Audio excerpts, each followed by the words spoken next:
소파 줄거리. 로고진은 나스타샤가 진정으로 사랑하는 사람은 미시킨 공작이라고 말한다.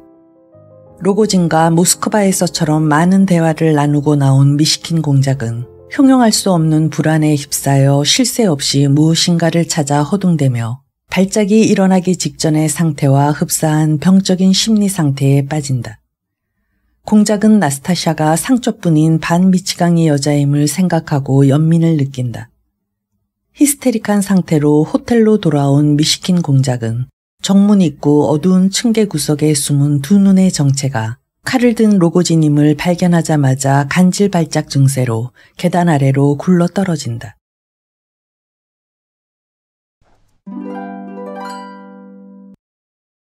6. 레베제프의 별장은 크지는 않았지만 그래도 상당히 아늑하고 아름다웠다.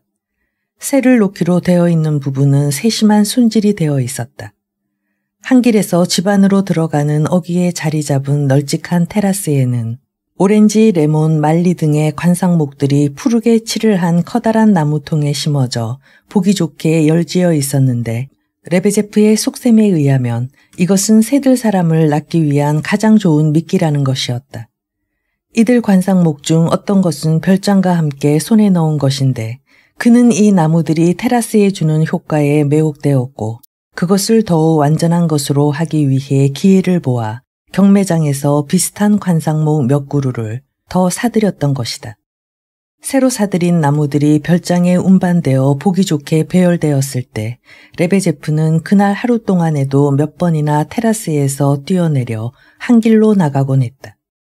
그는 거기서 자기 별장을 바라보며 앞으로 새들 사람에게 임대료를 얼마나 받을 것인지를 궁리하였다. 어쨌든 정신적 고민으로 심신이 쇠약해진 데다가 몸에 외상까지 입은 공작에겐 이 집이야말로 안성맞춤의 요양소였다.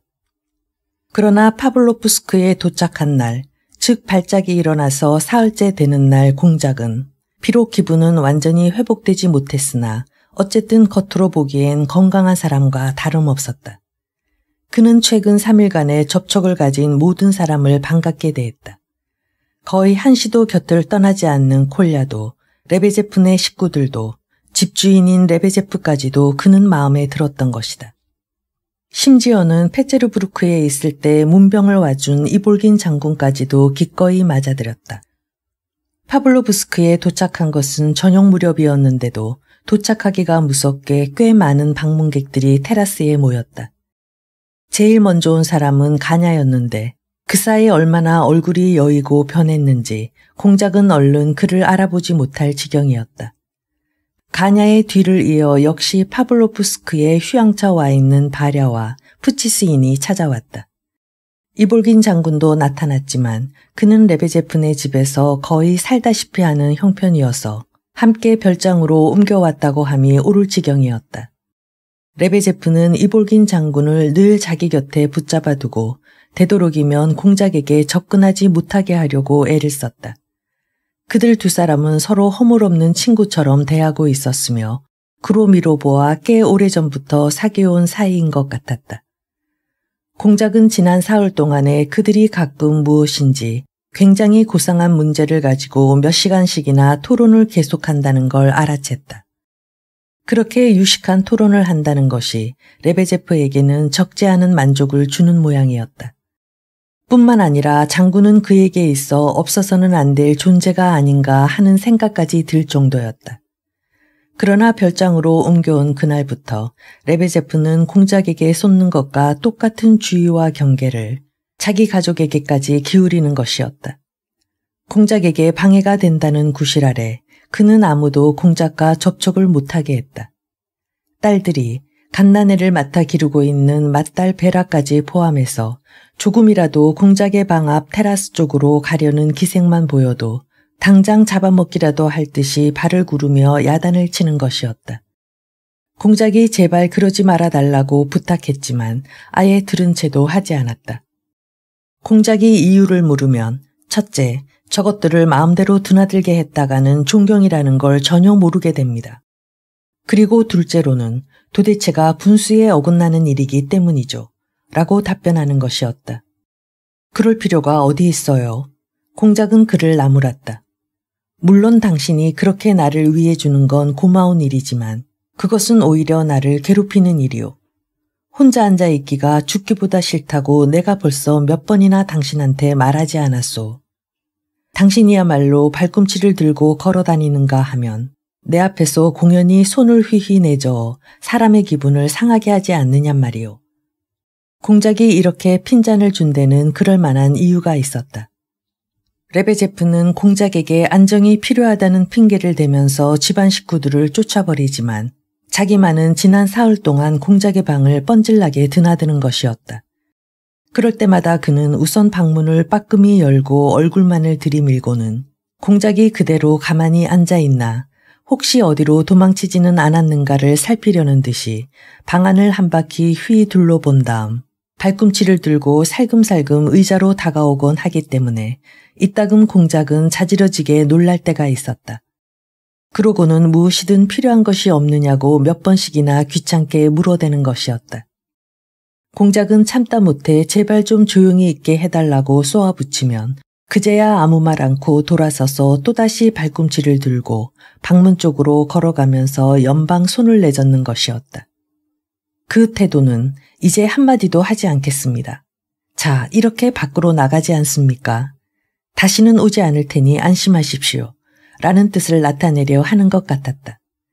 그러나 고작해야 15분, 아니 10분도 못 되어 그는 또다시 나타나곤 하는 것이었다. 콜야는 공작의 방에 마음대로 드나들곤 했는데 그것이 레베제프에게는 몹시 못마땅했을 뿐 아니라 커다란 모욕처럼 느끼기까지 하는 모양이었다. 콜야는 레베제프가 30분 이상씩이나 문 밖에 서서 자기와 공작과의 대화를 엿듣고 있는 것을 눈치채고 그것을 공작에게 알린 적이 있었다. 당신은 나를 집안에 가둬놓다시피 하고 전적으로 내 자유를 구속하고 있지 않소 하고 공작은 레베제프에게 항의했다. 적어도 별장에 온 이상 이제는 그러지 말아주었으면 좋겠소. 나는 누구든지 만나고 싶은 사람은 다 만날 것이고 또 가고 싶은 곳은 어디나 갈 테니 그리하시오. 네, 그야 물론이죠. 레베제프는 두 손을 싹싹 비볐다. 공작은 그를 머리끝에서부터 발끝까지 찬찬히 훑어보았다. 이봐요, 루키안 치모페의 빛이. 그 조그만 찬장 말이오. 당신의 침대 머리맡에 걸려있던. 그거 여기 가져오지 않았소. 아니, 못 가져왔습니다. 그럼 그 집에 놔두고 왔군요. 가져올 수가 있어야죠. 벽을 허물지 않고선. 도저히 어떻게. 그럼 여기도 그와 같은 천장이 있겠죠. 그야 더 좋은 게 있죠. 이 집을 살 때 끼워 산 것인데 그것보다 훨씬 좋습니다. 아, 그래요. 그런데 1시간 전에 온 나한테 들여보내지 않은 그 사람은 누구지요? 그분은 이볼긴 장군이었습니다. 사실 제가 들여보내지 않았던 것은 사실이지요. 그분은 공작에 올 필요가 없는 사람입니다. 물론 저도 그분을 깊이 존경하고 있습니다. 그분은 정말 훌륭한 분입니다. 왜 고지 들리지 않으십니까? 이제 곧 아시게 되겠죠. 그렇지만 공장님, 역시 그 사람은 만나지 않는 게 좋을 겁니다. 왜 그럽니까? 이유가 뭡니까? 그건 그렇고 레베제프, 무엇 때문에 당신은 그렇게 발꿈치를 들고 서 있는 거죠? 그리고 언제나 큰 비밀이라도 있는 듯한 얼굴을 하고 내 방에 들어오는 건 도대체 무슨 이유에서죠? 비열한 성격 때문이죠. 사실 비열합니다. 저도 그걸 느끼고 있지요. 하고 레베제프는 벼랑간 자기 가슴을 두드리며 대답했다. 그렇지만 장군은 당신에게 지나치게 친절할는지 몰라서. 친절하다뇨. 네, 원래가 손님 접대를 좋아하는 분이 돼서요. 첫째, 그 사람은 우리 집에 주저앉을 속셈이죠. 그런 것쯤은 괜찮다 하더라도 언제나 흰소리하기를 좋아하는 분이어서 아무나 닥치는 대로 친척이라는 데는 딱 질색입니다. 전 벌써 몇 번이나 그분의 친척이 되었는지 모른답니다. 뭐 제 마누라가 자기 동생의 동생뻘이 된다나요. 이것뿐인 줄 아세요. 당신도 역시 자기 외가 쪽으로 조카뻘이 된다고 어제 내게 말하더군요. 당신께서 정말로 그분의 조카뻘이 된다면 저하고도 친척이 되는 셈이 아니겠어요. 그러나 그런 건 아무것도 아닙니다. 사소한 결점에 지나지 않지요. 그 사람은 자기의 일생 동안에, 즉 견습사관 시절부터 작년 6월 11일까지 자기 집에 와서 식사를 한 사람이 매일 200명도 넘었다는 겁니다. 그렇게 많은 사람들이 식탁에서 일어날 사이도 없이 점심이다, 저녁이다, 차다, 뭐다 해서 하루에 15시간이나 손님 접대가 계속되었기 때문에 식탁보를 바꿀 사이도 없었다지 뭡니까? 이러한 손님 접대를 30년 동안 하루도 쉬지 않고 계속했대요. 한 사람이 돌아가면 또 한 사람이 찾아오고 해서 휴일이나 명절 같은 날에는 손님의 수가 300명이나 되었다는군요. 그뿐입니까? 러시아 건국 1000년째 때에는 손님이 자그마치 700명이 넘었다는 거예요. 어디 그게 말이 됩니까? 아무래도 좋지 않은 징조인 것 같습니다. 이렇게 손님을 좋아하는 사람을 저희 집에 맞아들인다는 것은 오히려 겁이 날 지경입니다. 그런 사람은, 그토록 친절한 사람은 당신한테나 나한테나 어쩐지 좀. 하지만 당신은 그분과 무척 다정한 사이인 것 같던데요. 네, 형제처럼 자별하게 지내고는 있죠. 그래서 저는 그분이 허풍을 떨어도 모두 농담으로 받아들이고 있습니다. 그분이 저와 동서지간이 된다면 그것도 좋습니다. 제가 손해볼 건 없으니까요. 오히려 영광스러운 일이죠. 사실 200명의 손님이니 러시아 건국 1000년째니 하는 얘기는 그분이 얼마나 훌륭하신 분인가를 증명하고도 남음이 있습니다. 그런데 공장님, 지금 비밀이란 말을 입에 올리신 것 같은데, 즉 제가 무슨 큰 비밀이라도 알리려는 듯한 얼굴을 하고 이 방에 들어오곤 한다고 하셨는데 사실은 공교롭게도 그 비밀이라는 게 실제로 있단 말씀이에요. 실은 바로 그 여자분이 공장님과 비밀이 만나고 싶다는 뜻을 전해왔거든요. 아니, 뭐 때문에 비밀이 만나자는 거요? 전혀 그럴 필요가 없어요. 오늘이라도 내가 직접 그 여자를 찾아가면 되지 않소. 그렇고 말고요. 전혀 비밀일 필요는 없습니다. 레베제프는 두 손을 내저으면서 맞장구를 쳤다. 더욱이 그분은 당신이 생각하고 계시는 것처럼 어느 누구도 두려워하고 있지는 않으니까요. 기왕에 말이 났으니 말이지만 그 악당놈은 매일같이 당신의 건강 상태를 물으러 온답니다. 아시고 계십니까? 걸핏하면 당신은 그 사람을 악당이라 부르곤 하는데 나는 아무래도 그 까닭을 알 수 없소. 뭐 조금도 이상하게 생각하실 건 없습니다. 특별한 이유가 있는 건 아니니까요. 하고 레베제프는 황급히 변명했다. 다만 내가 말씀드리고 싶었던 것은 그분이 두려워하는 건 그 사내가 아니라 전혀 다른 사람이라는 사실입니다.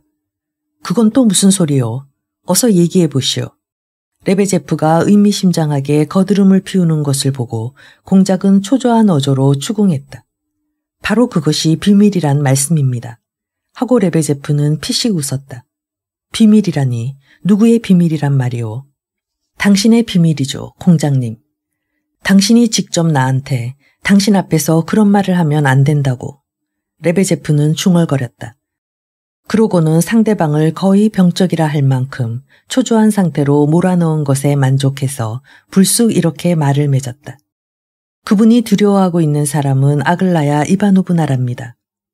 공작은 미간을 찌푸린 채 잠시 침묵을 지키고 있다가 레베제프, 나는 이 별장을 아주 떠나버리겠소 하고 느닷없이 소리쳤다. 가브릴라 아르달리오노비치와 프치스이는 어디 있소? 당신네 집에 있소. 당신은 그 사람들까지 나한테서 가로채 갔군요. 아닙니다. 곧 올 겁니다. 방문을 전부 열어놓고 내 딸들도 모두 데려오도록 하죠. 레베제프는 연방 두 손을 비비면서 이쪽 문에서 저쪽 문으로 황급히 왔다 갔다 하며 당황한 어조로 소곤거렸다. 이때 콜야가 한길 쪽에서 테라스로 올라와 손님들이 온다고 전했다.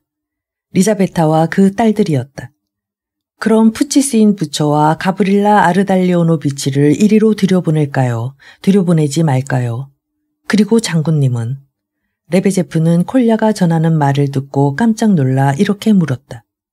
들여보내서 안 될 이유라도 있나요? 들어오겠다는 사람은 모두 들여보내시오.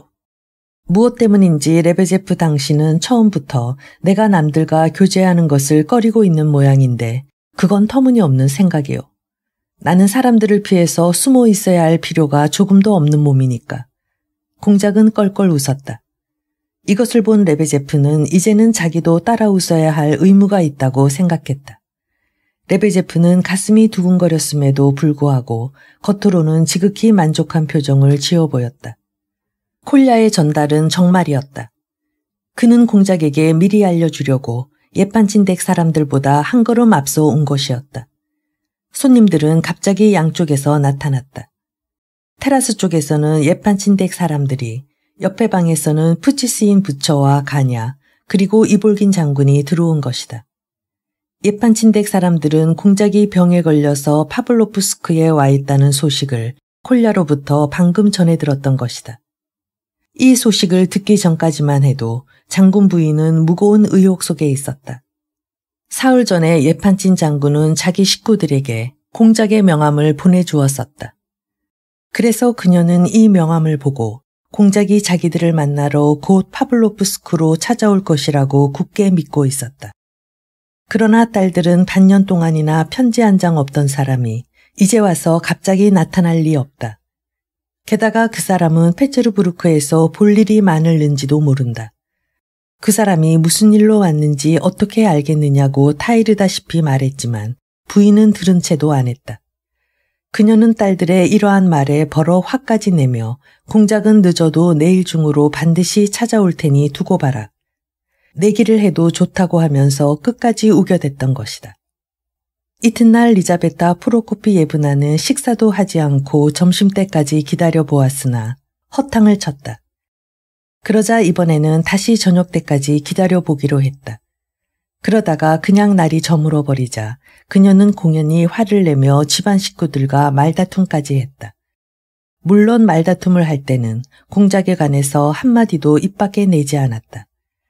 그 다음날 역시 공작에 대한 얘기는 한 번도 화제에 오르지 않았다. 점심때 아글라야가 경솔하게도 어머니가 화를 내는 건 공작이 나타나지 않았기 때문이라고 한 데 대해 장군이 얼른 말을 받아 그렇다고 그 친구에게 잘못이 있는 건 아니지 라고 대꾸하자 리자베타 프로코피예브나는 또다시 발끈 화를 내며 식탁에서 일어나 버렸다. 그날 저녁 무렵에 콜야가 찾아와서 자기가 알고 있는 대로 공작의 소식을 전했다. 그래서 결국은 리자베타 프로코피예브나가 큰 소리를 치게 된 셈이었지만 어쨌든 콜야는 부인에게 호되게 꾸중을 들어야만 했다. 날이면 날마다 이 근처를 빙빙 돌며 쇳바리처럼 귀찮게 드나들던 놈이 이런 때는 며칠씩 얼굴도 들이밀지 않는구먼. 자기가 오기 싫으면 누구 다른 사람이라도 시켜서 알려줘야 할 게 아냐. 콜야는 이 쇳바리처럼 귀찮게 라는 말에 몹시 기분이 상해서 뭐라고 한마디 쏟아붙이려다가 이번에는 그냥 꾹 참고 넘기기로 했다.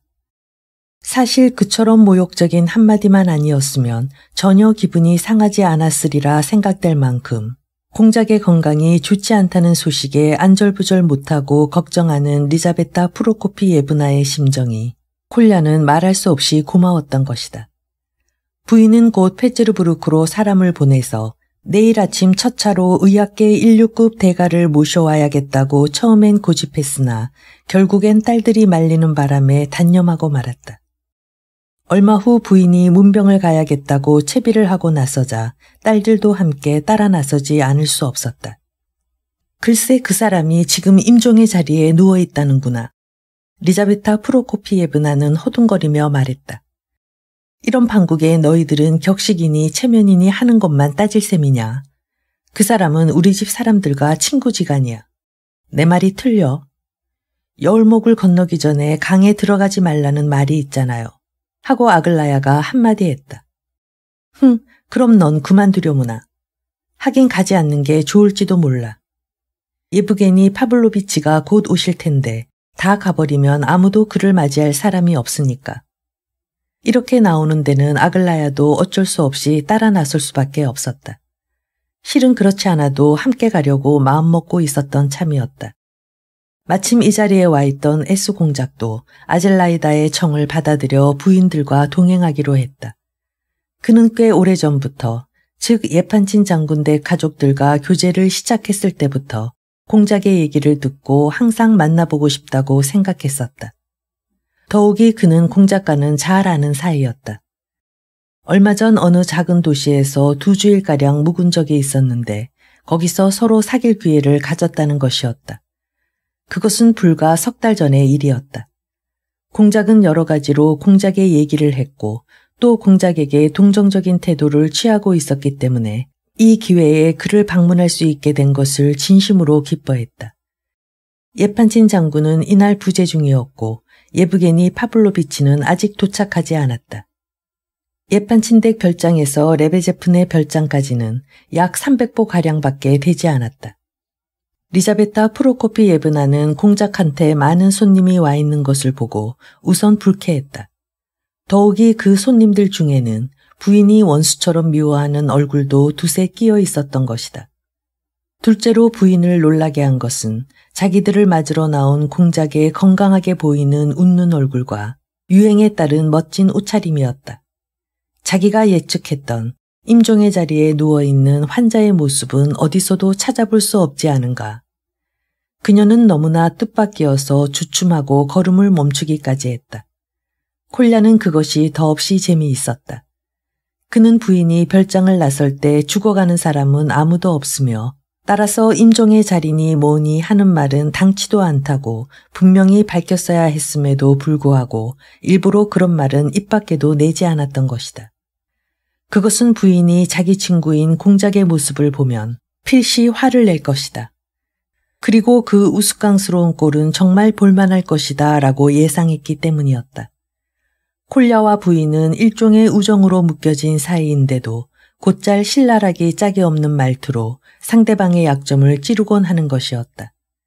이번에도 콜야는 리자베타 프로코피예브나의 약을 올리기 위해 무례한 어조로 자기의 예측이 들어맞았노라고 커다랗게 소리쳤던 것이다. 공연히 우쭐대지 말고 가만히 있어. 나중에 내가 그 콧대를 꺾어놓고 말 테다. 리자베타 프로코피예브나는 이렇게 대꾸하고 공작이 고나는 안락 의자에 앉았다. 레베제프와 푸치스인과 이볼긴 장군이 재빨리 달려나와 아가씨들에게 의자를 권했다. 레베제프는 공작에게도 의자를 권했는데 이때 허리를 꺾는 깍듯한 인사로 깊은 존경을 나타내는 것을 잊지 않았다. 바르바라는 여느 때와 같이 반갑게 아가씨들을 맞아 그녀들과 소근소근 인사를 주고받았다. 공작, 그것은 사실이에요. 난 당신이 병석에 누워있는 줄로만 알았거든요. 그래서 덜컥 겁을 집어먹고 얼마나 걱정을 했는지 몰라요. 나는 거짓말을 못하는 성미니까 솔직히 말하겠는데 지금 당신의 건강한 얼굴을 보았을 때 나는 오히려 분한 생각까지 들더군요. 하지만 그것은 순간적인 일이에요. 나는 곧 마음을 가다듬었죠. 이건 정말 맹세할 수 있어요. 나는 언제나 마음을 가다듬기만 하면 말이나 행동이 의젓해지거든요. 아마 당신도 나와 같을 거예요. 정말이지 나한테 아들이 있어서 그 아들의 병이 나았다고 해도 이렇게까지 기쁘지는 않을 것 같군요. 만일 당신이 이 말을 고지 듣지 않는다면 내가 수치스러운 게 아니고 당신 자신에게 수치스러운 일이지요. 그런데도 이 선모스매 같은 녀석이 짓궂게 나를 놀리지 않겠어요. 당신은 저의 편인 모양이지만 미리 말해두겠어요. 저의 하고는 앞으로 기회를 봐서 아주 절교해버리겠다고. 정말이에요. 이건. 왜 내가 나쁘다는 거죠?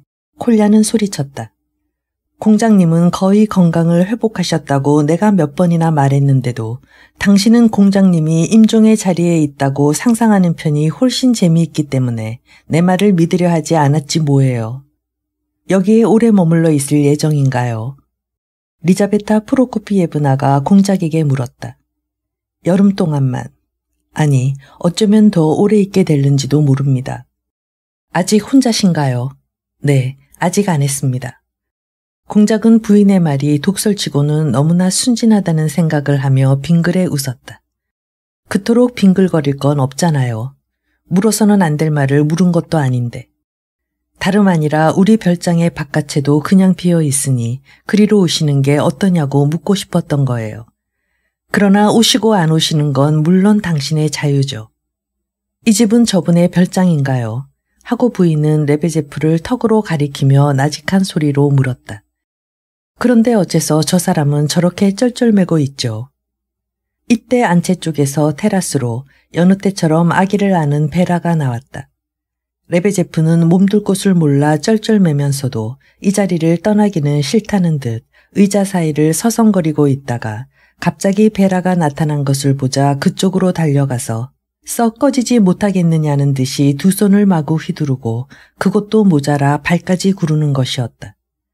저 사람 머리가 돌아버린 게 아닌가요? 부인은 불쑥 물었다. 아닙니다. 저 사람은. 그럼 술에 취한 건가요? 대체로 당신의 친구들은 그다지 점잖지 못하군요. 그녀는 다른 손님들에게까지 눈살을 찌푸리며 퉁명스럽게 말했다. 그런데 저 애는 어쩌면 저렇게 귀여울까요? 누구 딸이죠? 베라 루키아노브나인데 이 집 주인 레베제프의 딸입니다. 아, 정말 귀엽게 생겼네요. 저 애하고 사귀었으면 좋겠구만. 그러자 리자베타 프로코피예브나의 칭찬을 재빨리 알아들은 레베제프가 벌써 자기 딸을 데리고 나오고 있었다. 애미 없는 가엾은 아이입니다. 그는 앞으로 다가서며 이렇게 소개했다. 여기 이 갓난애 역시 애미 없는 자식입니다.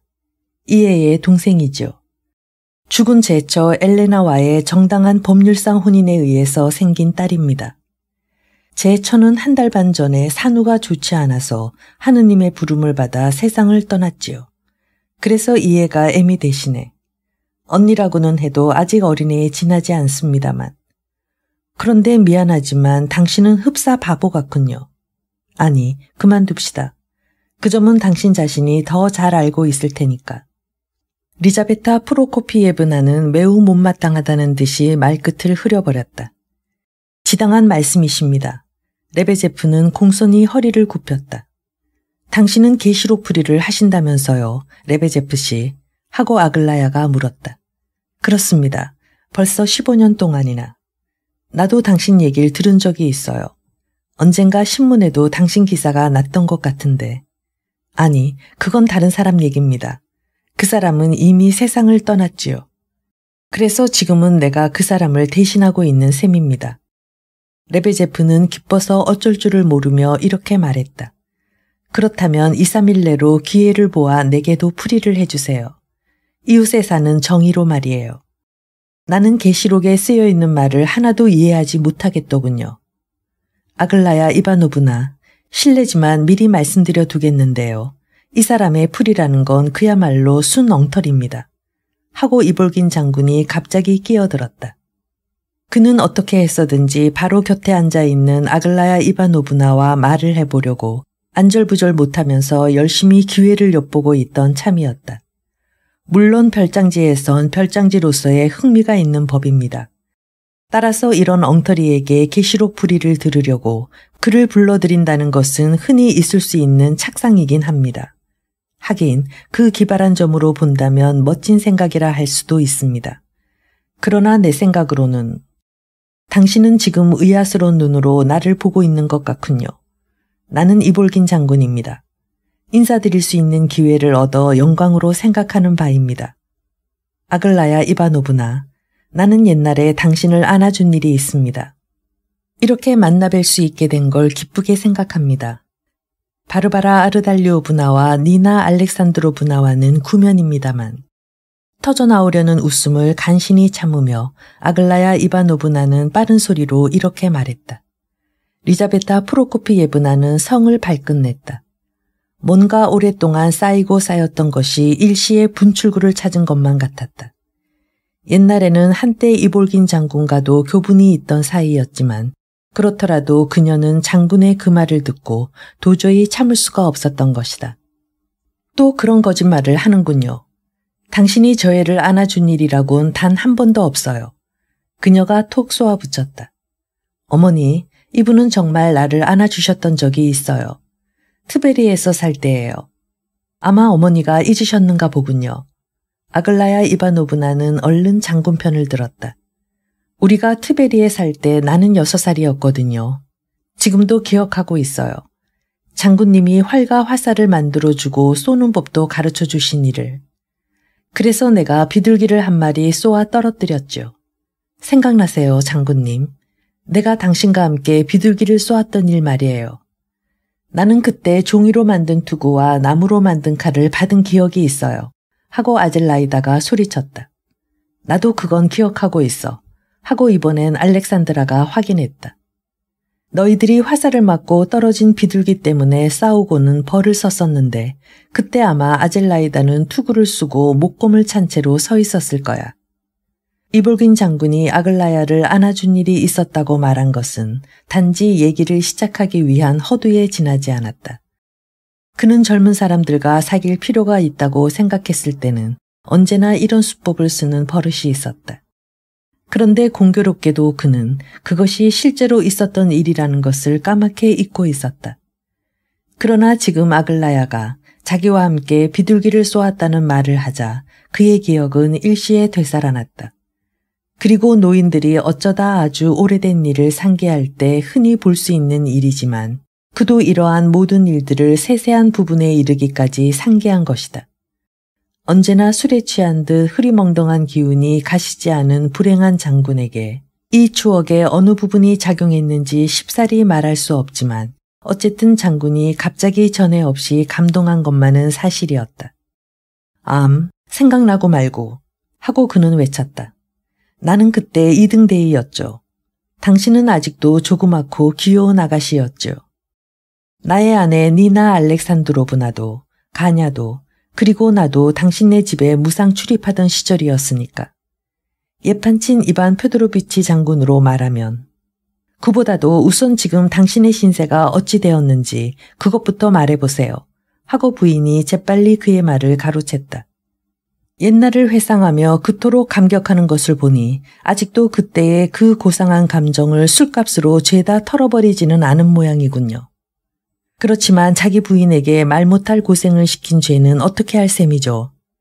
채무 감옥에 드나드는 주제에 그래도 자기 자식들을 이끌어줄 수 있다고 생각하나요? 조금이라도 양심이 있다면 당장 이 자리에서 나가세요. 그리고 어디 문 뒤에 구석진 곳에라도 숨어서 울면서 죄 없던 옛날을 회상하세요. 그렇게 하면 하느님께서도 용서해 주실는지 모르죠. 자, 어서 나가세요. 이건 절대로 농담이 아니에요.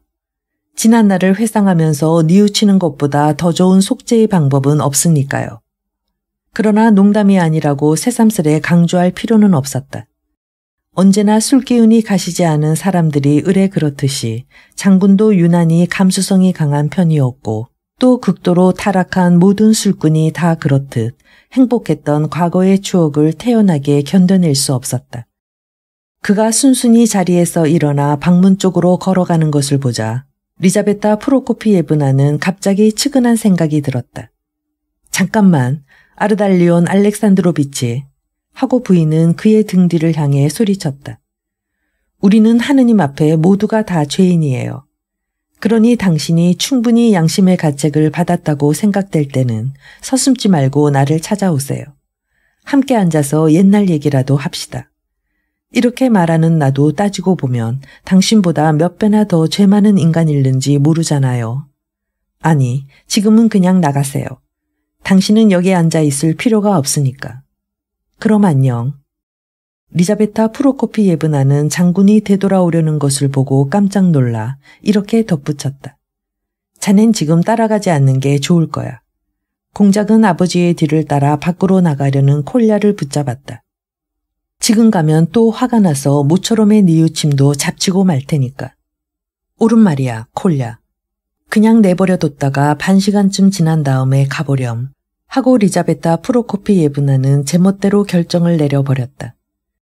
일생 동안 한 번밖에 들을 수 없는 훌륭한 말이란 정녕 이를 두고 이르는 것이 아닌가 합니다. 저 양반은 눈물을 흘릴 듯이 감동했어요. 레베제프가 쓸데없이 입을 열었다. 내가 들은 이야기가 사실이라면 당신도 저 사람처럼 틀림없이 좋은 사람이겠구먼. 하고 리자베타 프로코피예브나는 대뜸 윽박질렀다. 공작 한때 모여든 손님들의 상호관계는 점차로 명확해졌다. 물론 공작은 자기를 향한 부인과 그 딸들의 동정을 고맙게 생각하고 있었으므로 병이 완쾌되지는 않았지만 오늘 중으로라도 당신들이 찾아주기 전에 좀 늦은 감은 있지만 무리를 해서라도 자기 쪽에서 먼저 그들을 방문할 생각이었다고 말했다. 장군 부인은 다른 손님들을 힐끗 훑어보면서 그것은 지금 당장이라도 실천에 옮길 수 있는 문제라고 대답했다. 푸치스인은 매우 점잖고 인사성이 바른 사람이었으므로 즉시 좌석에서 물러나 레베제프가 살고 있는 안채로 들어갔다. 이때 그는 주인인 레베제프도 함께 데리고 들어가려 했으나 레베제프는 곧 뒤따라 들어가겠노라고 말할 뿐 자리를 뜨려고 하지 않았다.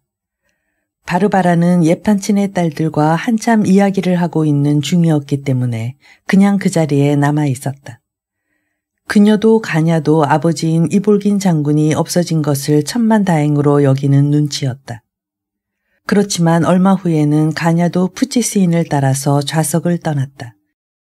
그는 예판친 집안 사람들과 테라스에서 자리를 함께했던 몇 분 동안 줄곧 조심스럽고도 의젓한 태도를 지켰고 2번씩이나 자기를 머리끝에서부터 발끝까지 훑어보는 리자베타 프로코피예브나의 날카로운 눈초리에 조금도 당황하는 빛을 보이지 않았다. 사실 전부터 그를 알고 있던 사람들은 그가 여러모로 많이 달라졌다는 것을 느끼지 않을 수 없었다. 그것이 특히 아글라야의 마음에 들었던 모양이었다. 지금 안으로 들어간 사람은 가브릴라 아르달리오노비치가 아니에요. 아글라야는 누구에게 묻는 말인지도 확실치 않게 이런 호들갑을 떨며 사람들의 대화를 가로채고는 커다란 소리로 외쳤다. 그렇습니다. 하고 공작이 대답했다. 난 하마터면 알아보지 못할 뻔했어요. 그 사람도 많이 변했군요. 그것도 훨씬 좋은 방향으로 말이에요. 나도 그 사람을 위해 매우 기쁘게 생각합니다. 공작이 말했다. 오빠는 한동안 몹시 알았어요. 바르바라가 기쁨과 동정을 표시하며 이렇게 덧붙였다. 무엇이 어떻게 좋은 방향으로 변했다는 거야? 분노와 불만에 가득 찬 어조로 리자베타 프로코피예브나는 펄쩍 뛰기라도 할 듯 이렇게 물었다. 무엇 때문에 그런 결론이 나왔지? 내가 보기엔 조금도 좋아진 데가 없던데. 그래, 좋아진 점이 대체 무언지 말이나 좀 해보렴. 푸시키넷이 가난한 기사보다 더 좋은 건 없으니까요. 처음부터 리자베타 프로코피예브나 옆에 서 있던 콜야가 불쑥 한마디 거들었다. 그 점은 나도 동감이요. 이번에는 S공작이 이렇게 말하고는 소리를 내어 웃었다. 나도 전적으로 동감이에요. 하고 이번에는 아젤라이다가 신이 나서 소리쳤다. 가난한 기사라는 건 또 뭐냐. 장군 부인은 낭패스럽고 분하다는 듯이 반짝이는 눈길로 자중을 둘러보다가 아글라야가 얼굴을 붉히는 것을 보고는 다시 성을 발칵내며 이렇게 덧붙였다. 필경 무슨 부질없는 소리겠지. 대체 가난한 기사라는 건 무슨 뜻이냐. 어머니가 애지중지하는 이 코울리게가 얼토당토않게 남의 말을 인용하는 건 이번이 처음이 아니잖아요. 아글라야도 발끈하며 화가 난 듯이 거만한 어조로 말을 받았다. 아글라야가 화를 내면서 하는 언어와 동작 속에는 얼굴 표정이 심각함에도 불구하고 어딘지 국민학교 학생처럼 앳된 참을성 없는 억지로 감추려고 애쓰는 것 같은 그런 것이 엿보였다. 때문에 그것을 보는 사람들은 이따금 웃음을 터뜨리지 않을 수 없을 지경이었다. 이것이 또한 아글라야에게는 분통이 터질 노릇이었다. 무엇이 그렇게 우습단 말인가? 어째서 그토록 함부로 웃어대는 것일까? 그녀는 도저히 이해할 수가 없었다. 이번에도 두 언니와 S공작이 웃음을 터뜨렸던 것이다. 레프 니콜라예비치 공작까지도 무엇 때문인지 얼굴을 붉히며 빙긋 웃었다. 콜야는 의기양양해서 깔깔거리며 웃어댔다. 아글라야는 더욱 화를 냈지만 그것이 또한 평소보다 몇 배나 귀엽게 보였던 것이다. 그것은 이런 하찮은 일로 당황한 자기 자신에 대한 분노를 이기지 못해 펄펄 뛰는 꼴이 더없이 그녀에게 어울렸기 때문이다. 저 애는 어머니가 한 말을 이상한 데다가 끌어대곤 한다는 걸 모르세요. 하고 그녀는 덧붙였다. 나는 당신 자신께서 하신 말을 인용한 것뿐이에요. 하고 콜야가 맞섰다. 한 달 전에 당신은 돈키호테를 뒤적이며 가난한 기사보다 더 좋은 건 없다고 큰소리로 말하지 않았느냐 말이에요. 그때 당신이 누구를 두고 그런 말을 했는지는 모르겠어요. 돈키호테인지 예브게니 파블로비치인지 그건 알 수 없지만 아무튼 누군가를 지적해서 한 말이면은 틀림없잖아요. 그 밖에도 나한테 한 말은 많이 있었지만 남이 한 말을 가지고 제멋대로 억측을 하는 건 좋지 않아. 부인이 못마땅하다는 듯이 그의 말을 막아버렸다. 뭐 나만 그런가요? 하고 콜야도 잠자코 있으려 하지 않았다. 그때 모두들 이런 말을 했어요. 그리고 지금도 그렇게 말하고 있죠. 방금 S공작도 아젤라이다 이바노브나도 다 가난한 기사의 편을 들지 않았느냐 말이에요. 그렇다면 가난한 기사라는 건 실제로 존재하고 있는 것이 아닙니까? 내 생각으로는 그때 아젤라이다 이바노브나도 그 말을 귀담아 들으려고만 했다면 우리가 뜻하는 가난한 기사가 누구라는 걸 알게 되었을 거예요. 내가 뭘 잘못했다는 거지? 라고 말하며 아젤라이다 이바노브나가 웃었다. 초상화를 그리지 않겠다고 했죠. 그것이 나쁘다는 거예요. 아글라야 이바노브나가 그때 가난한 기사의 초상을 그려달라면서 자기가 생각해낸 화제를 설명했었거든요. 기억하고 계시죠? 그 화제를. 헌데 당신은 거절하지 않았느냐 말이에요. 하지만 어떻게 그려야 할지 누구를 그려야 할지 알 수가 없었잖아요. 그 화제에 의하면 가난한 기사는 머리에 쓴 강철의 투구를 누구 앞에서도 벗지 않았도다 라고 되어 있는데 도대체 어떻게 생긴 얼굴인지 알 수 없잖아요. 투구를 쓴 얼굴을 그리란 말이에요. 나원, 무슨 소린지 하나도 모르겠구나. 대체 투구라는 건 또 뭐냐? 장군 부인은 이 가난한 기사라는 칭호가 누구를 암시하는 것인지 차차 짐작이 갔기 때문에 한층 더 화를 내기 시작했다. 더욱이 레프 니콜라에비치 공작이 몹시 당황하여 나중에는 연함은 살밖에 안 된 어린애처럼 얼굴도 제대로 쳐들지 못하고 있는 꼬락서니를 보고 부인은 드디어 우라통을 터뜨려 버리고 말았다. 그 대먹지 못한 소리 당장 집어치우지 못하겠니? 그래, 가난한 기사가 어쨌다는 거냐? 어디 설명을 좀 들어보자. 내가 알아서는 안 될 무슨 대단한 비밀이라도 있단 말이냐? 그러나 일동은 여전히 웃음을 그치지 않았다. 뭐 아무것도 아닙니다. 어떤 러시아 사람이 쓴 시 중에서 하고 S공작은 재빨리 말을 꺼냈다. 분명히 그는 이 얘기를 얼버무려 화제를 다른 데로 돌리려는 속셈이었다. 그 가난한 기사를 노래한 것이 있는데 밑도 끝도 없는 조그만 단편입니다. 약 한 달 전에 식사가 끝난 후 다 같이 모여 앉아서 흥겨운 기분으로 아젤라이다 이바노브나를 위해 그럴듯한 화제를 찾고 있었거든요. 아시다시피 댁에서는 이미 오래전부터 아젤라이다 이바노브나가 화제를 찾는데 온 가족이 협조하고 있었으니까요. 그때 이 가난한 기사의 이야기가 튀어나왔는데 이 말을 누가 맨 처음 꺼냈는지는 지금 기억에 없습니다만. 아글라야 이바노브나예요. 하고 콜야가 소리쳤다. 그럴지도 모릅니다. 난 분명하게 기억하지는 못하지만 하고 S공작은 말을 이었다. 우리들 중에 몇몇은 이 화제를 일소에 붙여버렸습니다. 다른 몇몇은 이보다 더 좋은 화제는 없다고 주장했지요. 그러나 좋고 나쁜 건 고사하고라도 가난한 기사를 그리려면 우선 모델이 될 얼굴이 필요합니다. 그래서 아는 사람 중에서 적당한 얼굴을 물색해 보았지만 쉽게 찾아낼 수 없었습니다. 결국 이 얘기는 그렇게 끝나고 말았던 거예요. 그런데 어째서 콜야가 지금 그 기억을 되살려 말했는지는 그건 아무리 생각해도 알 수가 없군요. 당시에는 더없이 재미있었던 일이라도 지금에 와서는 아무런 흥미를 느낄 수 없게 되는 경우도 있으니까요. 그것은 그 어떤 새롭고도 엉뚱한 모욕적인 뜻이 내포되어 있기 때문이겠죠.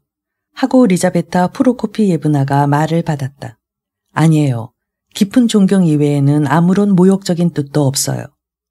아주 뜻밖에도 아글라야가 잠옷 엄숙한 어조로 말했다. 그녀는 어느새 완전히 이성을 회복했다. 조금 전에 나타난 당황한 표정은 조금도 찾아볼 수 없었다.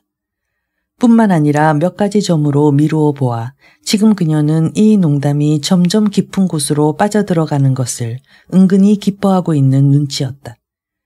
그녀의 심중에 이러한 변화가 일어난 것은 공작에 당황하는 태도가 극도로 달했다는 것을 그 얼굴에서 똑똑히 읽을 수 있게 된 바로 그 순간부터였다.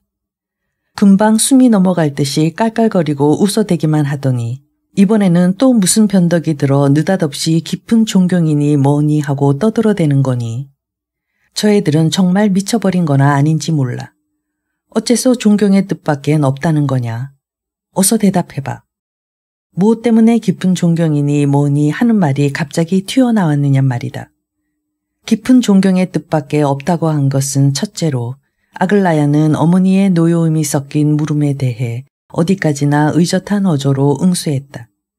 그 시 속에는 이상을 간직할 줄 아는 인간형이 묘사되어 있기 때문이에요. 둘째로는 일단 자기의 이상을 정하면 그것을 믿고 일단 그것을 믿으면 그 이상을 위해 일생을 바칠 만한 용기를 그 사람은 가지고 있거든요. 참으로 이 세상에선 드물게 보는 성격이에요. 그 가난한 기사의 이상이 무엇인지 그것은 시에 쓰여 있지 않았지만 아마도 그것은 어떤 빛나는 형상, 즉 티 없이 아름다운 형상일 거예요. 사랑에 온 마음을 바친 기사는 목걸이 대신 묵주를 목에 걸고 다녔죠. 그리고 또 무엇인지 알 수 없는 문장 같은 게 있어요. ANP라는. 그걸 자기 방패에다 새겨 넣어 가지고 다녔죠. ANP가 아니고 ANT예요. 콜야가 정정했다. 그렇지만 나는 ANP라고 부르겠어요. 어쩐지 그렇게 부르고 싶군요. 하고 아글라야는 못마땅하다는 투로 그의 말을 가로챘다. 어쨌든 한 가지 명백한 것은 그 가난한 기사는 자기의 여왕이 어떤 사람이건 또 그녀가 무슨 짓을 하건 그런 것은 조금도 문제 삼지 않는다는 사실이에요. 자기가 그 여자를 선택했고 그 티 없는 아름다움을 믿는다는 것만으로 그리고 그 여자 앞에 영원히 무릎을 꿇는다는 그것만으로 만족했다는 거예요. 설사 나중에 가서 그 여자가 도둑년이라는 것을 알게 된데도 그는 여전히 그 여자를 믿고 그 티 없는 아름다움을 위해서 창이 꺾일 때까지 싸우는 것을 그의 사명으로 하고 있었을 겁니다. 아마도 시인은 이 경탄할 만한 인물을 통해 순결하고도 고상한 어느 기사가 품고 있던 중세적인 플라토닉 러브의 위대한 의미를 구상하려 했을 거예요. 물론 이것은 하나의 이상이죠. 가난한 기사에서는 이 감정이 극도의 금욕주의에까지 도달했거든요. 그러나 솔직히 말해서 이러한 감정을 품을 수 있다는 것은 상당히 깊은 뜻을 내포하고 있을 뿐만 아니라 한편으로는 찬양할 만한 점이 있다고 생각해요. 이런 점을 설명하기 위해서 새삼스레 돈키호테를 끌어댈 필요까지는 없다고 생각합니다. 가난한 기사는 돈키호테와 동일한 종류의 인물이긴 하지만 희극적인 면은 조금도 없고 숭고하기만 한 것이 다른 점이죠.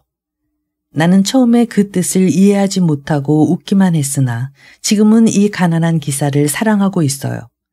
그리고 그의 공적을 존경하고 있죠. 이렇게 아글라야는 말을 맺었다. 과연 그녀가 진심에서 하는 말인지 아니면 반농담조로 하는 말인지 그 표정만 보아서는 얼른 알아차릴 수가 없었다. 그건 일종의 바보야. 그 기사라는 사람도 그렇고 그 공적이라는 것도 그렇고. 장군 부인은 이렇게 잘라 말했다. 그렇지만 이제 보니 너도 곧잘 허풍을 떠는구나.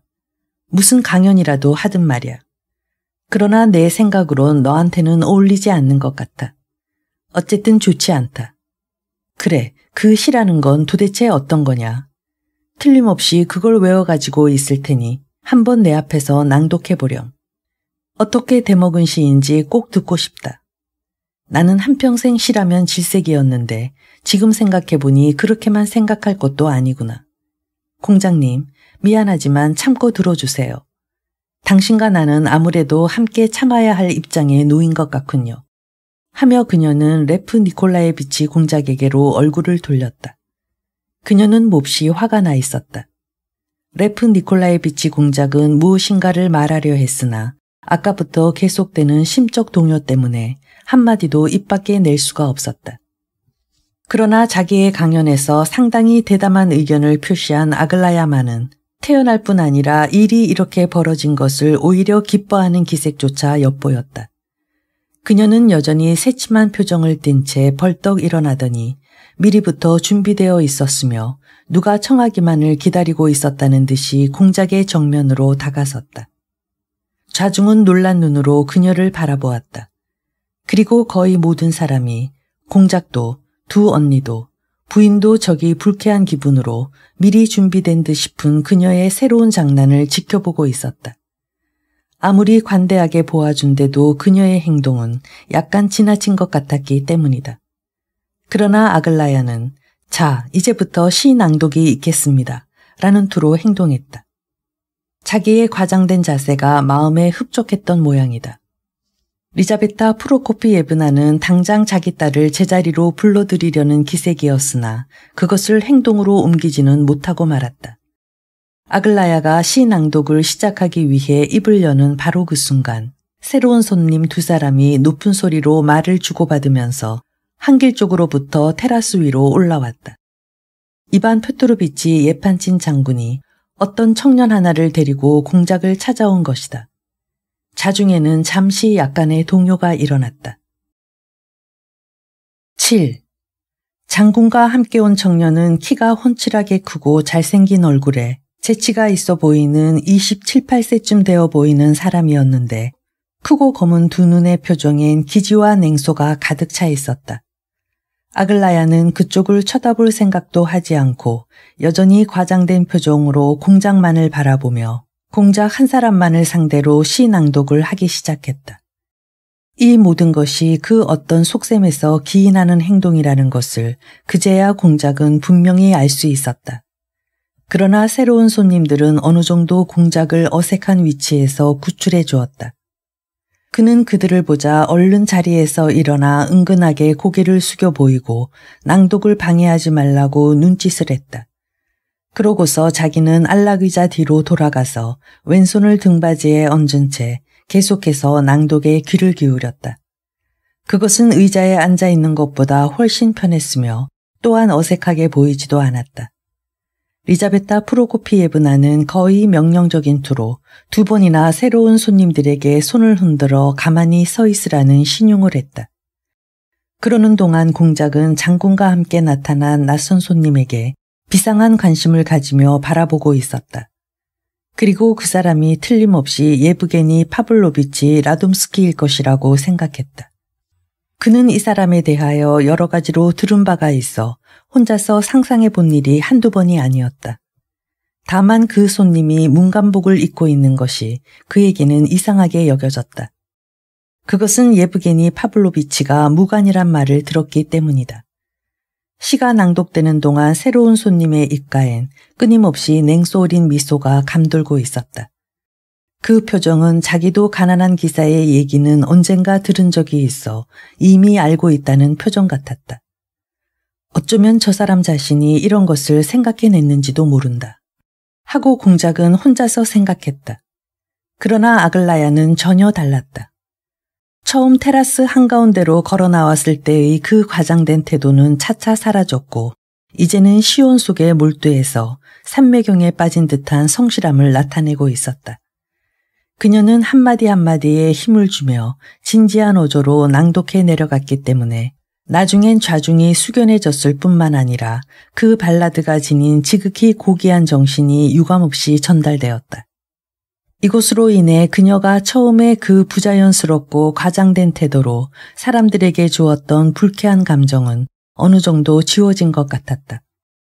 지금 그녀에게서 볼 수 있는 것은 그녀가 스스로 타인에게 전달하려 한 것에 대한 한없는, 아니 순진하다고 할 수도 있는 존경심 뿐이었다. 두 눈은 반짝였고 환희와 영감에 의한 가벼운 경련이 두서너 번 보일 듯 말 듯하게 그 아름다운 얼굴을 스치고 지나갔다. 그녀가 낭독한 시는 다음과 같은 것이었다. 언제 어느 곳엔가 조용하고 순박한 가난한 기사가 살고 있었네. 보기엔 우울하고 창백했지만 정신만은 용감하고 훌륭했었네. 인간의 두뇌로는 따를 수 없는 하나의 영상을 간직했었네. 그 영상은 기사의 가슴 속에 너무나 깊숙이 아로새겨졌었네. 그 영상에 온 정열을 불태우면서 다른 여인에겐 한눈 한 번 팔지 않고 생을 끝마치는 그날까지도 끝내 말 한마디 아니했도다. 목에는 화려한 목걸이가 아니라 검은 염주를 걸고 다녔고 얼굴에 쓴 강철의 투구는 누구 앞에서도 벗지 않았었네. 마음은 순수한 사랑에 넘쳤고 감미로운 꿈속에 몸을 바쳤네. 방패인 자신의 피로 NFB라 새겨 넣었네. 그리하여 팔레스타인의 무적의 용사들이 외치며 싸움터로 달려나갈 때 기사는 소리 높여 님의 이름만 되풀이 외치고 또 외쳤다네. 하늘의 빛이여, 성스러운 장미여, 우레 같은 우렁찬 고함 소리에 이교도의 무리는 앞을 다투어 성질을 버리고 도망쳤도다. 이리하여 자기의 옛성으로 개선한 기사는 문을 잠근 채 외로움에 잠겨 말을 잃은 채 광인처럼 님 부르며 죽어갔다네. 후의 공작은 그때의 일을 회상하며 자기로서는 도저히 이해할 수 없는 어떤 의혹에 사로잡히곤 했다. 그가 품은 의혹이란 그녀가 그처럼 아름답고 진지한 감정과 그처럼 분명한 조소를 어떻게 동시에 나타낼 수 있었을까 하는 것이었다. 거기에 조소가 섞인 것은 의심할 여지도 없었다. 공작은 그것을 잘 알고 있을 뿐 아니라 그렇게 생각할 만한 이유를 가지고 있었다. 즉 아글라야는 이 시를 낭독할 때 대담하게도 AMD를 나스타샤 필리포브나의 머리 글자 NFB로 바꿔 읽은 것이다. 이것은 절대로 잘못 들은 것이 아니었다. 그것이 사실이라는 것은 나중에도 증명되었다. 어쨌든 아글라야의 그런 행위는 물론 장난삼아 한 것이었겠지만 장난치고는 너무나 심하고 경솔한 장난이었다. 계획적이었음이 분명했다. 가난한 기사는 이미 한 달 전부터 그들의 입에 오르내렸다지 않은가. 그리고 그들의 웃음거리가 되었다지 않는가. 그러나 후에 공작이 돌이켜 생각해 본 바에 의하면 아글라야는 그 머리 글자를 조금도 장난스럽게 표현하지도 않았을 뿐더러 남을 경멸하는 기색도 없었고 그리고 거기 숨은 뜻을 두드러지게 나타내려고 그 글자의 발음에 힘을 주어 말하지도 않았을 뿐만 아니라 다른 말과 조금도 다름없이 진지하고 단순한 어조로 읽어내려갔던 것이다. 그래서 그런 글자가 정말로 시 속에 있지 않았나, 정말로 책에 그렇게 인쇄되어 있지 않았나 하고 의심이 될 지경이었다. 무겁고 불쾌한 그 무엇이 공작의 가슴을 콱 찌른 것 같았다. 리자베타 프로코피예브나는 물론 글자가 바뀌어진 것도 거기에 숨겨진 어떤 암시도 눈치채지 못했다. 이반 표트로비치 장군은 시를 낭독했다는 것 외에는 아무것도 알지 못했다. 그러나 나머지 사람들의 대부분은 일의 진상을 눈치채고 있었다.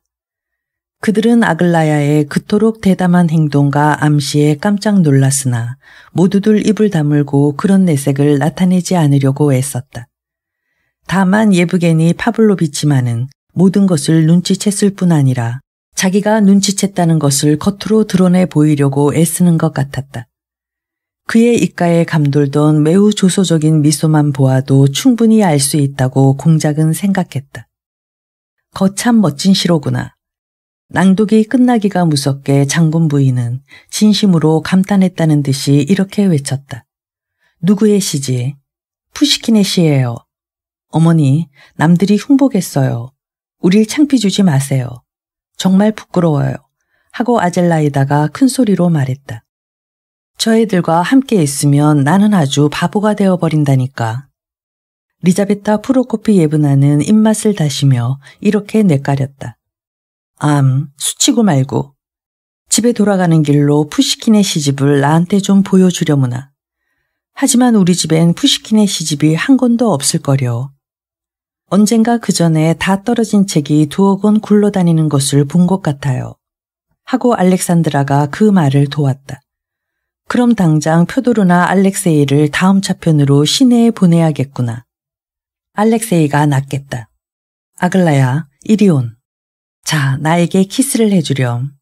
너의 신앙송은 정말 훌륭했어. 그러나 만일 내가 그것을 참마음으로 낭독했다면. 하고 그녀는 거의 속삭이듯 이야기했다. 나는 너를 가엾게 여길 것이고 만일 내가 저 사람을 놀려줄 숙셈이었다면 난 너의 생각에 찬성할 수는 없어. 그러니까 결국은 처음부터 낭독하지 않았어야 했단 말이다. 내 말 알아들었니? 그럼 가봐라. 나중에 또 얘기하기로 하고. 그런데 우리가 여기 너무 오래 앉아 있었던 것 같구나. 그동안 공작은 장군에게 인사를 했다. 장군은 그에게 예브게니 파블로비치 라돔스키를 소개했다. 오다가 만나서 내가 데리고 왔지. 방금 기차로 이곳에 도착했다는군. 마침 나도 이리로 오는 길이었고 또 우리 집 식구들도 모두 여기 와 있다기에. 나는 당신이 여기 와 계시다는 말을 들었기 때문에 따라오기로 했지요. 하고 예브게니 파블로비치가 끼어들었다. 나는 벌써 오래전부터 당신과 인사할 수 있는 기회를, 아니 그보다도 친해질 수 있는 기회를 찾고 있었던 참이라 마침 잘 됐다고 생각했습니다. 당신은 몸이 불편하시다는 말을 들었는데 지금은 좀 어떠신지요? 네, 이제는 다 나았습니다. 만나 뵙게 되어 반갑습니다. 말씀은 많이 들어왔고 또 S공작과 당신의 얘기를 한 적도 있었지요. 하고 미시킨 공작은 손을 내밀며 이야기했다. 인사가 끝나자 두 사람은 악수를 나누고 서로 상대방의 얼굴을 찬찬히 바라보았다. 대화는 곧 자중에 퍼졌다. 예브게니가 차려입은 문간복은 일동을 몹시 놀라게 하여 다른 인상은 잠시 동안 미처 생각하지 못할 정도였다. 공작은 순간적으로 그것을 느꼈다. 그는 지금 모든 것을 탐욕스럽다고 할 정도로 재빨리 눈치채고 있다. 어쩌면 전혀 근거 없는 것까지도 지레짐작을 했는지도 모른다. 예브게니의 복장의 변화 속에는 무엇인가 심상치 않은 중대한 사건이 내포되어 있지는 않을까. 그는 이렇게까지 생각했다. 아젤라이다와 알렉산드라는 의욕에 찬 얼굴로 예브게니 파블로비치에게 꼬치꼬치 캐물었다. 그와 친척간인 S공작도 매우 불안한 표정을 짓고 있었다. 장군의 음성은 흥분에 젖어 있는 것 같았다. 그러나 아글라야만은 문간복이 무간복보다 잘 어울리는지 한번 보자는 듯이 잠깐 동안 예브게니를 호기심에 가득 찬 그러나 지극히 냉정한 눈초리로 바라보고 있었다. 그러나 이내 딴 데로 시선을 돌려버리고 다시는 그를 거들떠 보지도 않았다. 리자베타 프로코피예브나도 약간 궁금한 표정이기는 했으나 역시 한마디도 말을 걸어보려 하지 않았다. 공작이 보기에는 예브게니 파블로비치는 부인의 호감을 그다지 얻지 못하고 있는 성 싶었다. 나도 깜짝 놀랐다니까. 이반 펴도로비치 장군은 모든 사람들의 질문에 답하기라도 하듯이 말했다. 나는 아까 페테르부르크에서 이 사람을 만났을 때 내 눈을 의심했다니까. 그래서 도대체 이게 어찌된 노릇이냐고 했더니 첫마디가 이젠 관청의 의자나 망가뜨리는 짓은 더 이상 할 수 없지 않느냐고 하더군 그래. 이 자리에서 오고 간 대화를 종합해 볼 때 예브게니 파블로비치는 오래전부터 관직에서 물러나겠다는 말을 하기는 했지만 그 말투가 늘 농담 비슷하게 들렸기 때문에 아무도 고지들이려 하지 않았던 모양이다. 더욱이 그는 진담을 할 때에도 언제나 장난기를 섞어 말하는 버릇이 있으므로 그가 하는 말에 진부를 가리는 것은 힘든 때가 있었다. 특히 그 자신이 상대방에게 분명히 알릴 생각이 없을 때는 더욱 그러했다. 뭐 그저 몇 달 동안 길게 잡아서 1년 정도 공직을 떠나 쉬어보려는 것뿐이지요. 하고 라돔스키는 껄껄 웃었다. 그러나 내가 알기에 적어도 당신의 지금 형편으로는 절대로 그럴 필요가 없다고 보네. 하고 장군은 한층 더 열띤 어조로 말했다. 그렇지만 영지를 한번 돌아보고 오는 것도 좋지 않겠어요. 장군이 나한테 그런 충고를 한 일이 있지요. 그리고 이 기회에 외국 여행도 한번 하고 싶고. 화제는 곧 바뀌었으나 방관자인 공작이 느낀 바에 의하면 여전히 심상치 않은 이 분위기 속에는 그 어떤 특별한 의미가 내포되어 있는 성 싶었다. 그러니까 가난한 기사가 또다시 등장했단 말이군요. 예브게니 파블로비치는 아글라야에게 다가가며 말을 걸었다. 그러나 그녀는 무슨 말인지 모르겠다는 듯이 의아스러운 얼굴로 그를 바라보았다. 우리가 언제 가난한 기사를 화제에 올린 일이 있었느냐고 반문이라도 하는 듯한 표정이었다. 이것은 공작에게는 놀라운 일이었다. 하지만 너무 늦은거려. 지금 푸시킨 시집을 사러 보낸다는 건 쓸데없는 일이에요. 너무 늦었어요. 하고 콜야는 리자베타 프로코피예브나를 상대로 대들듯이 말하고 있었다. 몇 번 말해야 아시겠어요. 벌써 시간이 늦었다니까요. 그렇습니다. 지금 시내에 사람을 보내봐야 소용없어요. 예브게니 파블로비치는 재빨리 아글라야를 남겨두고 그쪽으로 끼어들었다. 페트르부르크에서는 벌써 상점들이 문을 닫았을 시각입니다. 8시가 지났으니까요. 그는 시계를 꺼내보며 자신있게 덧붙였다. 지금까지 푸시킨을 읽지 않아도 별일 없이 지낼 수 있었으니까 내일까진 넉넉히 참으실 수 있을 거예요. 하고 아젤라이다도 한마디 거들었다. 그리고 상류사회의 사람들이 문학 따위에 열중한다는 건 도대체 격에 맞지 않는 일일 거예요. 하고 콜야가 다시 말했다. 예브게니 파블로비치한테 물어보세요. 내 말이 틀렸는가 틀리지 않았는가를 말이에요. 그보다는 빨간 바퀴 달린 노랑빛 경마차가 훨씬 어울리죠. 콜야, 또 무슨 책에 있는 문구를 끌어대는 모양이구나. 하고 아젤라이다가 꼬집었다. 이 도련님은 책에 쓰여있는 문구를 인용하지 않고는 말을 못하는 성미입니다. 하고 예브게니 파블로비치가 말을 받았다. 평론집 같은 데 있는 굉장히 긴 구절도 그대로 인용하곤 하니까요. 나는 전부터 이 도련님이 하는 말을 많이 들어왔지만 적어도 지금 한 말은 책에 있는 문구가 아닌 것 같습니다. 니콜라이 아르달리오노비치는 분명히 나의 빨간 바퀴가 달린 노랑빛 마차를 두고 빈정된 것입니다. 그러나 내가 벌써 그것을 다른 마차와 바꿔버렸다는 사실은 미처 몰랐던 모양입니다.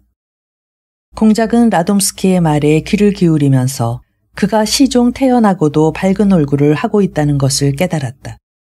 더욱이 자기에게 대들다시피 하는 콜야에게 점잖고 허물없는 어조로 대하는 그의 관대성에 호감이 갔다. 그게 뭐지? 리자베타 프로코피예브나는 레베제프의 딸 베라에게 물었다. 처녀는 예쁘게 장정된 큼직한 새 책 몇 권을 두 손에 받쳐들고 부인 앞에 서 있었다. 푸시킨, 저희 집에 있는 푸시킨 시집이에요. 하고 베라는 대답했다. 아버지가 갖다 드리라고 해서. 뭐라고? 무엇 때문에 나한테?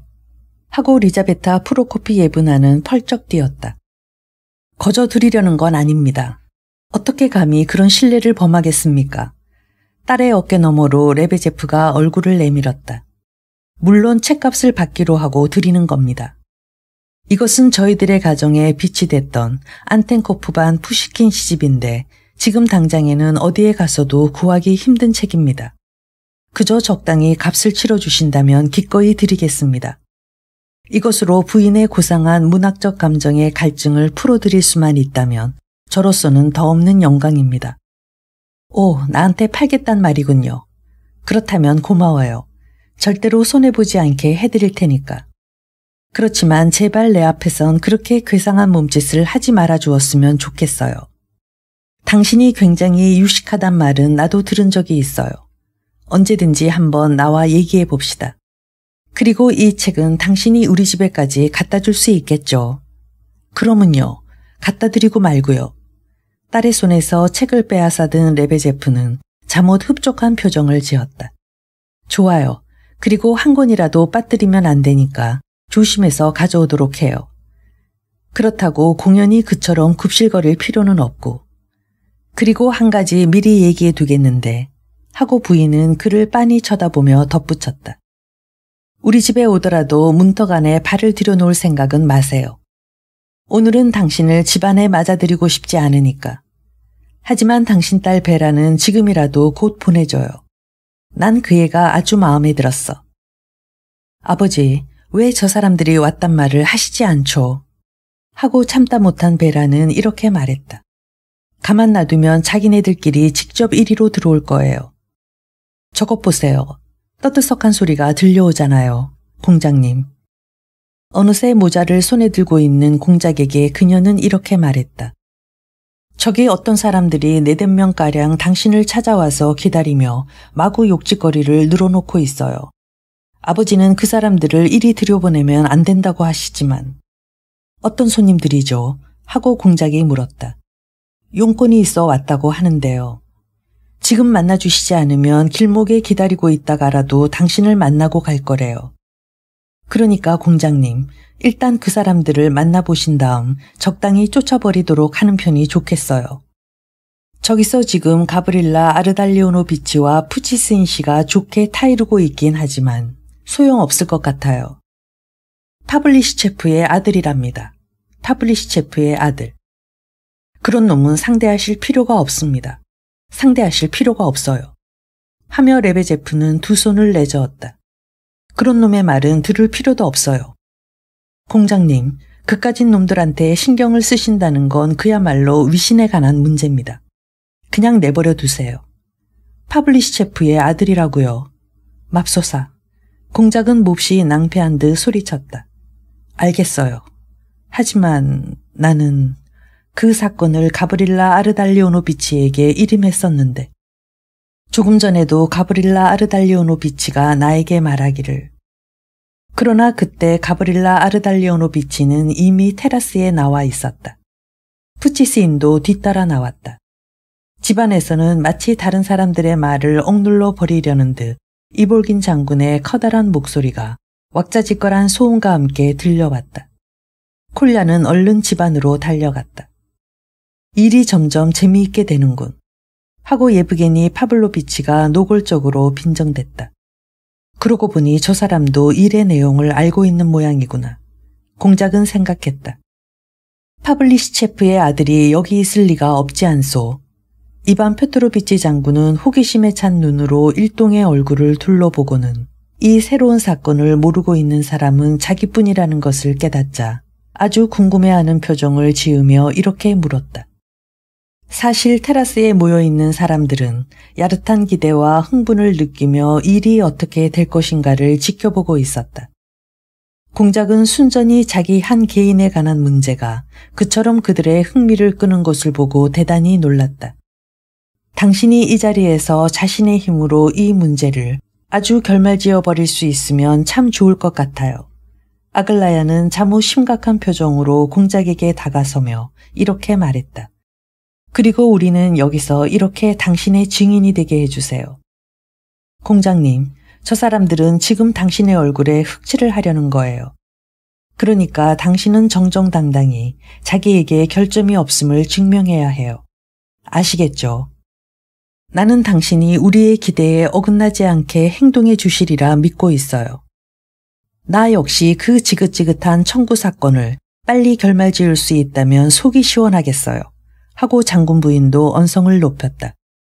그따위 녀석들은 얼굴도 쳐들지 못하게 단단히 혼을 내줘야 해요. 아시겠어요, 공장님?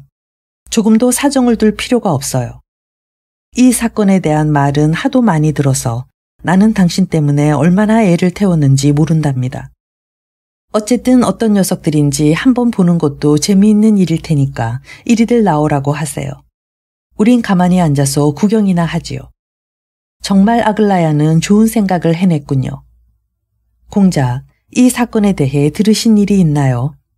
하고 그녀는 S공작을 돌아보며 물었다. 네, 물론이죠. 댁에서 들었습니다. 나도 그 친구들의 얼굴을 꼭 한번 보고 싶군요. 하고 S공작은 대답했다. 그 녀석들이 니힐리스트라는 게 사실인가요? 아니, 그 녀석들은 니힐리스트와는 다릅니다.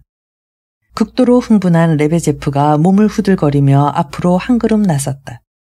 그런 부류들과는 아주 다른 특별한 종류의 인간들이죠. 제 조카놈의 말을 들어보면 그 녀석들은 니힐리스트보다도 더욱더 심한 놈들이랍니다. 당신이 이 자리에 있으면 그 녀석들이 당황할 것이라 생각하시는 모양입니다만 천만의 말씀입니다. 녀석들은 그만한 일로 당황하는 족속들이 아닙니다. 하기는 니힐리스트 중에도 간혹 사리를 아는 학자라는 말을 들을 만큼 유식한 인간도 있기는 합니다만 저놈들로 말하면 전혀 그런 면이 없는 과격한 놈들일 뿐입니다. 첫째로 놈들은 굉장히 실리적인 인간들이니까요. 결국 이것도 니힐리즘의 결과에 지나지 않겠습니다만 정식 코스를 밟은 게 아니고 얻어들은 풍월이거나 아니면 니힐리즘의 냄새나 맡은 정도에 불과합니다. 더욱이 잡지에다 논문 같은 걸 실어서 자기의 의견을 발표하는 그런 일은 생각도 할 수 없는 놈들이고 그저 무조건 무슨 일이든지 실제로 행동에 옮기는 주의지요.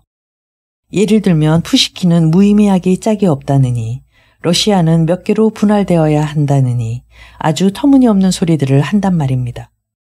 만일 자기들에게 어떤 것이 필요하다고 생각되면 비록 그것 때문에 사람을 8명이나 죽여야 할 경우가 생기더라도 눈 하나 깜짝 않고 해치울 수 있는 권리가 있다고 생각하는 놈들이니까요. 그러니까 공장님, 아무래도 나는 당신이 그놈들을 만나신다는데 찬성할 수가 없습니다. 그러나 공작은 문을 열어주려고 이미 그쪽으로 가고 있었다. 레베제프, 그건 너무 지나치구먼. 하고 그는 웃음을 띤 채 말했다. 당신의 조카라는 사람이 아마 당신에게 겁을 주려고 일부러 그런 소리를 한 모양이군요. 부인, 저 사람의 말을 고지 듣지 마십시오. 화제가 됐던 살인범들 고루스키나 다닐로프 같은 건 그야말로 우연히 일어난 사건의 주인공이에요. 저 사람들은 분명히 무엇인가를 오해하고 있는 모양입니다. 그렇지만 여기서 여러분 앞에서 저 사람들과 얘기하고 싶지는 않습니다.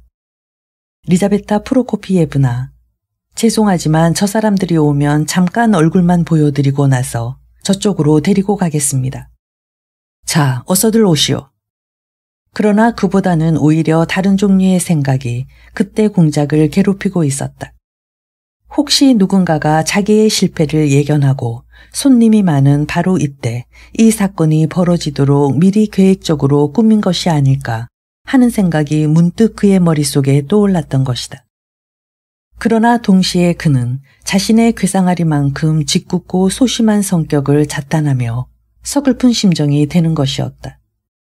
자기의 마음속에 이런 상념이 숨겨져 있다는 사실을 누구든 알게 된다면 그는 도저히 살아있을 수가 없을 것이다. 그래서 새로운 손님들이 테라스로 몰려오고 있는 순간에도 그는 자신이 여기 있는 사람들 중에서 도덕적으로 가장 뒤떨어진 인간일 것이라고 생각했다. 테라스에는 5사람이 나왔는데 그중 4명은 새로운 손님들이었고 마지막 한 사람은 이볼긴 장군이었다. 그는 무섭게 흥분하여 마치 발작을 일으키기라도 한 듯이 고래고래 소리 지르고 있었다. 저 사람은 내 편이 틀림없군 하고 공작은 미소를 띠며 생각했다. 콜야도 그 사람들과 함께 테라스로 나왔다. 그는 새로운 방문객 속에 끼어있는 이폴리트에게 무엇인지 열심히 소곤거리고 있었다.